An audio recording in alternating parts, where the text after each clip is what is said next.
Good morning, बच्चों. Myself Pratima Jaiswal, your science teacher. Today, this is class 5th online video, and I will teach chapter 6, air and water.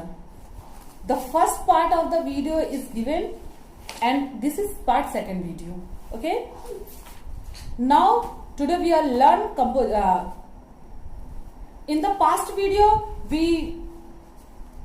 we learn layers of atmospheres, composition of air. Okay.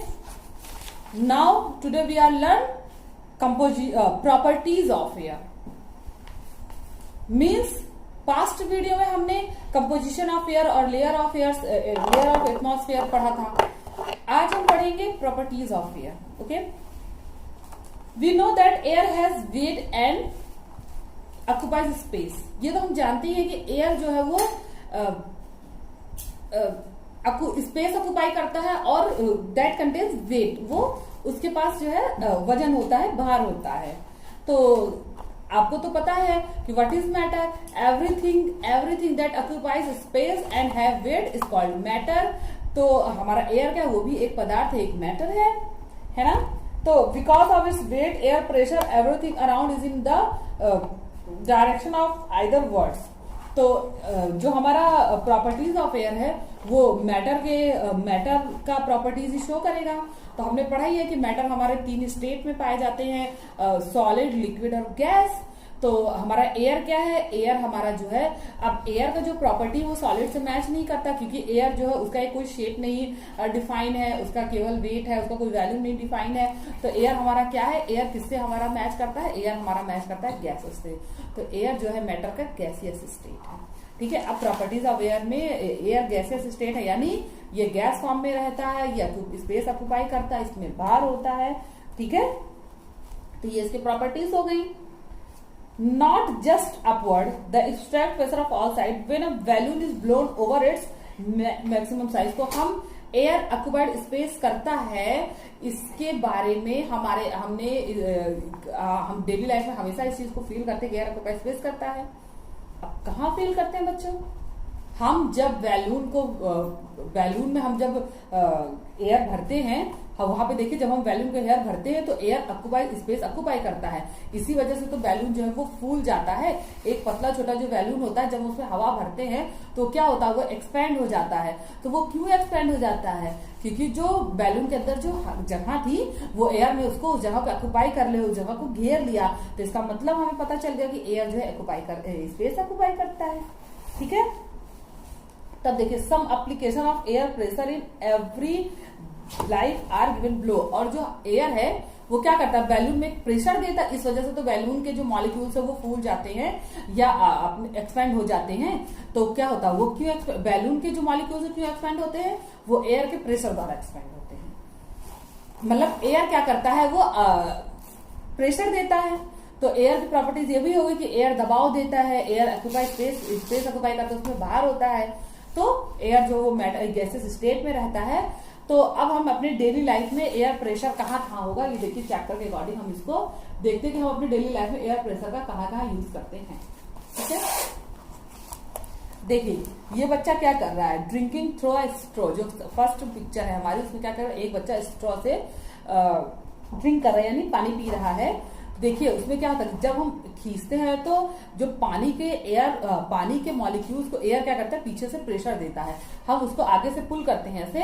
तो हम air खींचते हैं तो जो पानी के ऊपर surface पे या स्ट्रॉ में जो एयर थी वो क्या होती है, एयर हमारे मुंह में चली जाती है और उस एयर के प्रेशर के द्वारा जो पानी होता है वो स्ट्रॉ में चढ़ जाता है. ठीक है. सेकंड हमारा देखिए injection.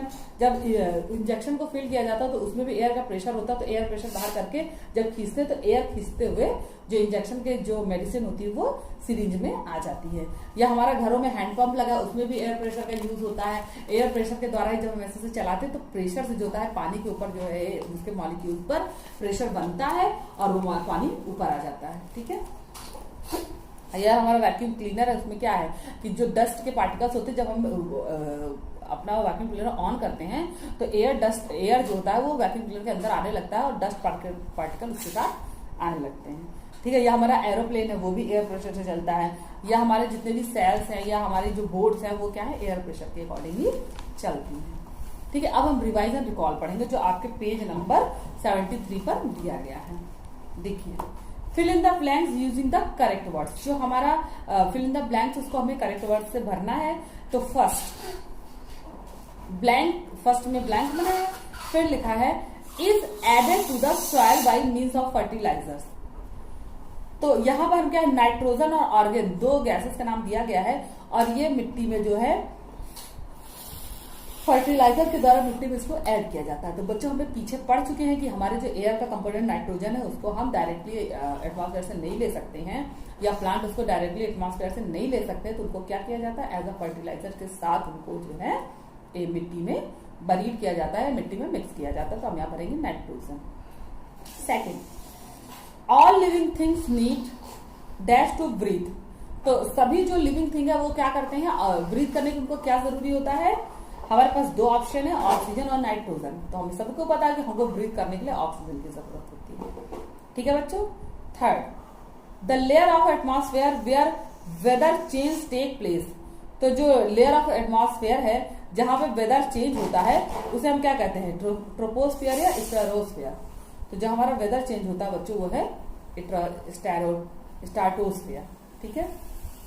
Fourth, space shuttles fly. Space हमारा कहाँ उड़ता है, जो स्पेस है हमारा, जो हमारे जितने भी स्पेस सैटेलाइट्स है वो कहाँ उड़ते हैं, उसके आपके दो ऑप्शन दिए गए, एग्जॉस्फेयर और थर्मोस्फेयर। तो आपको पता है कि एग्जॉस्फेयर में तो फिर कुछ भी नहीं है, वो तो बिल्कुल एक्सपैंड हो गया, last layer of the atmosphere है। तो हमारा जो स्पेस सैटेलाइट उड़ेगा वो हमारा उड़ेगा थर्मोस्फेयर में। ठीक है। फिर air extract dash on object. Air जो है ऑब्जेक्ट पे एक्सट्रैक्ट करता है, क्या एक्सट्रैक्ट करता है, प्रेशर एक्सट्रैक्ट करता है। तो हम यहाँ पे भरेंगे प्रेशर। ठीक। अब हम बात करेंगे वाटर की। ठीक है बच्चों, वाटर क्या है, जिस तरह से एयर एक इसेंशियल सब्सटेंस है हमारी डेली लाइफ के लिए, उसी तरह से वाटर भी बहुत ही ज्यादा इंपॉर्टेंट और इसेंशियल सब्सटेंस है हमारी डेली लाइफ के लिए। बिना वाटर, जिस तरह से हम एयर के बिना जिंदा नहीं रह सकते हैं, उस तरह से बिना पानी के भी हम जीवित नहीं रह सकते हैं।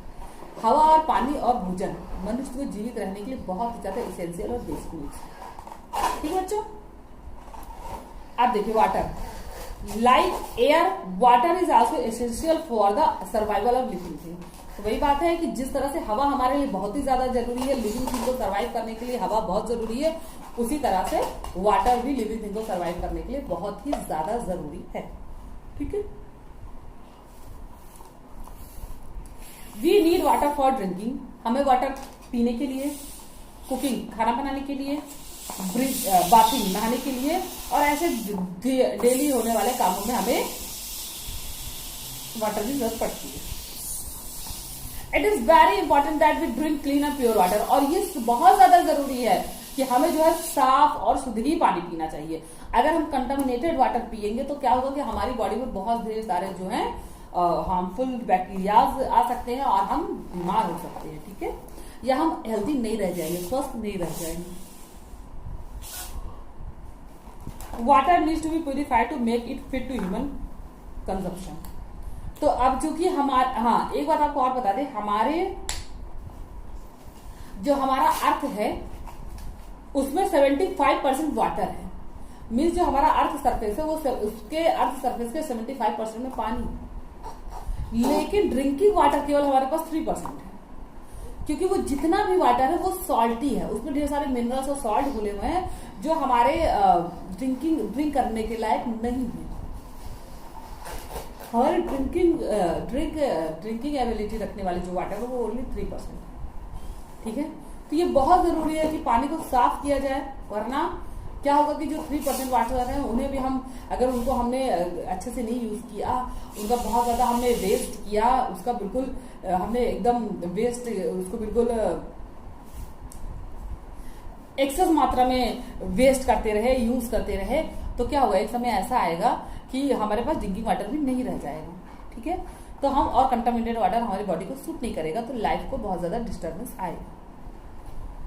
इसीलिए हमें जो है पीने के पानी की बचत करनी चाहिए। हमारा जो ड्रिंकिंग वाटर है, हमें इसीलिए घरों में जो है पीने के पानी के लिए अलग से जो टैप होते हैं, उससे हम लोग पीने का पानी अलग भर के साफ सुथरा रख लेते थे, और बाकी जो वाटर हम कंटामिनेटेड वाटर हो, या जनरली तो घरों में हम हैंड पंप या मोटर या उससे टंकी भर के यूज़ करते हैं, लेकिन कोशिश हमें यही करनी चाहिए कि हम जो है कंटामिनेटेड वाटर को हम या हमारा जो ड्रिंकिंग वाटर है उसको हम बिल्कुल भी बर्बाद नहीं करें। इसीलिए जो नदी है या हमारे रिवर्स हो गए या हमारे लेक्स हो गए, तो जिनमें शुद्ध पानी नहीं आता है, तो उनके पानी को कपड़ा वगैरह धोने में यूज करना चाहिए, और भी यूटेंसिल्स वॉश करने में, और कुकिंग और ड्रिंकिंग के लिए हमें प्योर वाटर यूज करना चाहिए, और वाटर को बिल्कुल भी बर्बाद नहीं करना चाहिए। ठीक है, तो अब ये भी बहुत जरूरी है, water needs to be purified to make it to be human consumption. तो वाटर को जो है साफ करना बहुत जरूरी है इंसान को पीने के लिए, यानी ह्यूमन कंजप्शन के लिए वाटर को शुद्ध करना बहुत जरूरी है। Water that is fit for human consumption is called portable water. तो जो ह्यूमन कंजम्पशन के लिए बिल्कुल फिट है उस वाटर को हम कहते हैं पोर्टेबल वाटर। ठीक है, thing that make the weather impure are called, thing that make water impure are called. जो वाटर को इम्प्योर करते हैं, गंदा बनाते हैं, उन्हें हम क्या कहते हैं? इम्प्योरिटीज, यानी गंदगी कहते हैं, अशुद्धियां कहते हैं। ठीक, इम्प्योरिटीज कैन बी सॉल्युबल और इनसॉल्युबल। तो जो ये इम्प्योरिटीज है वो वाटर में सॉल्युबल भी है और इनसॉल्युबल भी, मतलब वो उनमें पूरी तरह घुली हुई भी है और कुछ उनमें नहीं घुलती है, उनमें केवल तैरती रहती है। ठीक है, तो जो सॉल्युबल वाटर वो पूरी तरह डिजॉल्व हो गई, वो दिख ही नहीं रही है, और जो इनसॉल्युबल वाटर है वो डिजॉल्व नहीं होती, वो दिख रही है। तो उनको निकालने के लिए हम आसानी से निकाल सकते हैं, हम सेपरेशन, कोई भी सेपरेशन मेथड अपना लेंगे, और जो हमारी अनडिजॉल्व या इनसॉल्युबल जो हमारी इम्प्योरिटीज है उनको हम बिल्कुल उसे बिल्कुल अलग कर देंगे। लेकिन अब सॉल्युबल को अलग करने के लिए हमें क्या करना पड़ेगा? हमें उसके लिए कुछ केमिकल प्रोसेस अपनानी पड़ेगी। तो वाटर को जो है removing insoluble impurities from water, तो इनसॉल्युबल इम्प्योरिटीज को पहले हम कैसे वाटर से अलग करेंगे उसके बारे में पहले हम पढ़ते हैं, और फिर सॉल्युबल वाटर के लिए जो है फिल्ट्रेशन ऑफ वाटर, हम प्यूरिफिकेशन ऑफ, तो बच्चों प्यूरिफिकेशन ऑफ वाटर जो हम इसको आगे वीडियो में पढ़ेंगे। तो सबसे पहले हम इम्प्योरिटीज को, जो हमारे इनसॉल्युबल इम्प्योरिटीज उनको हम कैसे जो है रिमूव करेंगे, तो उसके लिए बच्चों हम क्या करेंगे? फिल्टरेशन अपनाएंगे। ये देखिए, the process of separation solid particles from a liquid medium using a filter paper is known as filtration. तो हम फिल्टर पेपर या किसी बड़ी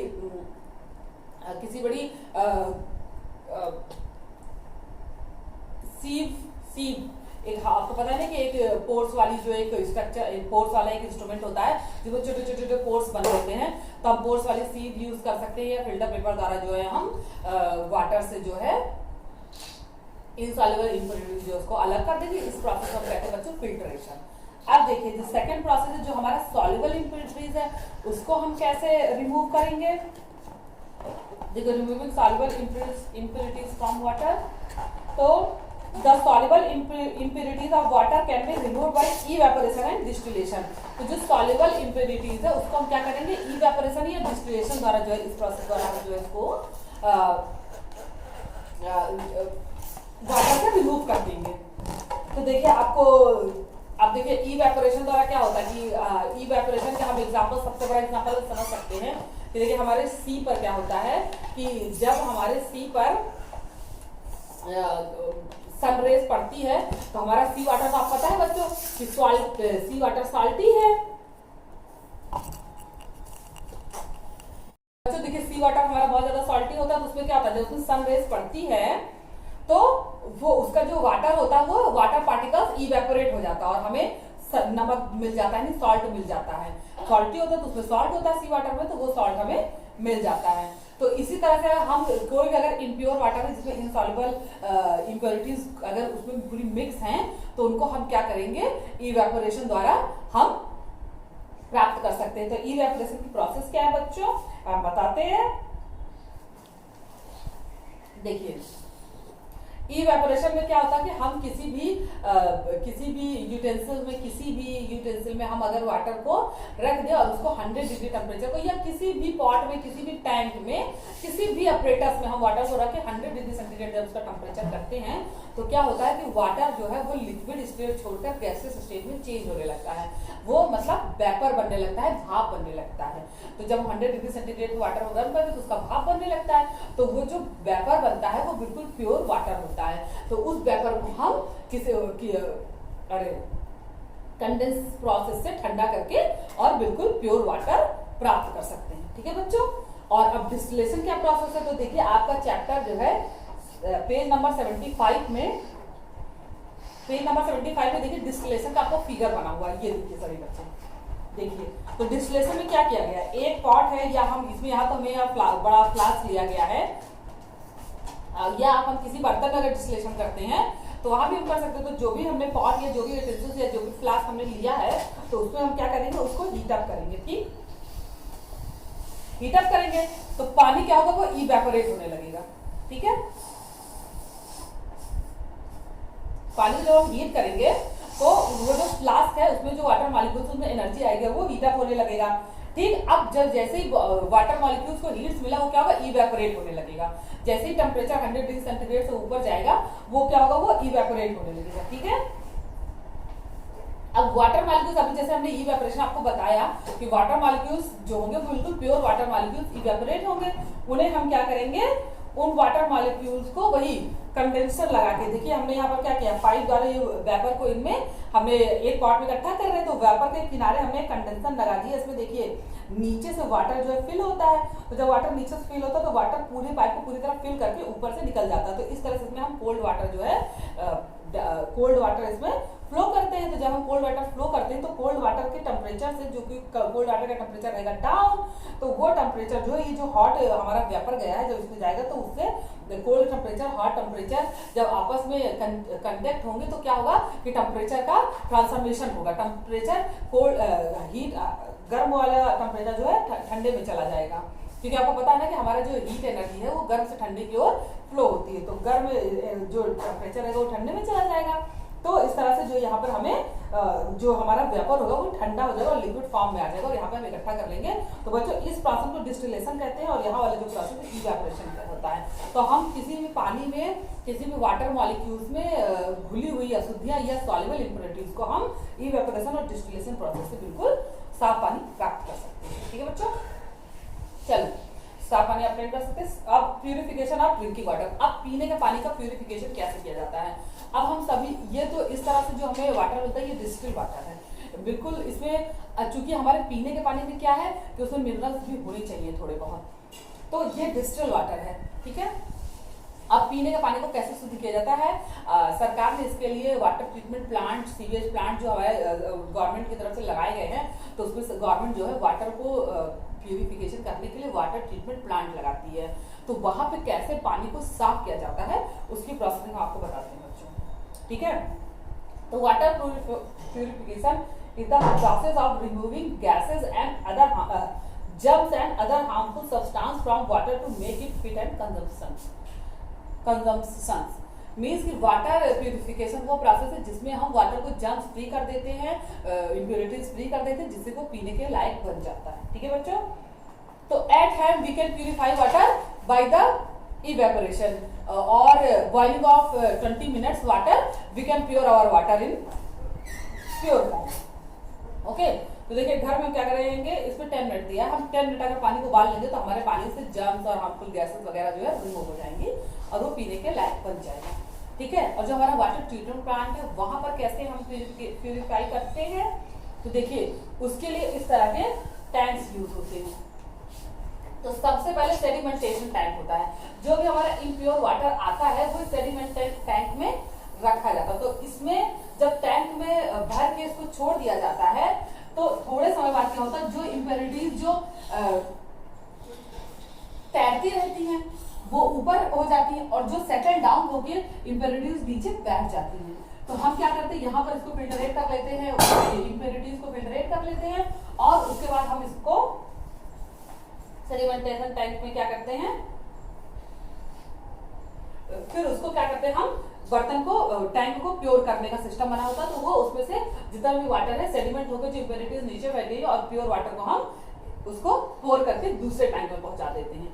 ये एरेशन टैंक है। ठीक है बच्चों, तो एरेशन टैंक में क्या होता है, इसमें यहाँ पर सबसे पहले हमने सेडिमेंट टैंक में वाटर को रखा, वाटर को रेस्ट किया, ठीक। अब यहाँ पे हम केमिकल्स मिला देते हैं जिससे कि जो इम्प्योरिटीज हो वो सेडिमेंट हो जाए, बैठ जाए, और जो तैरने वाली है ऊपर तैरती है।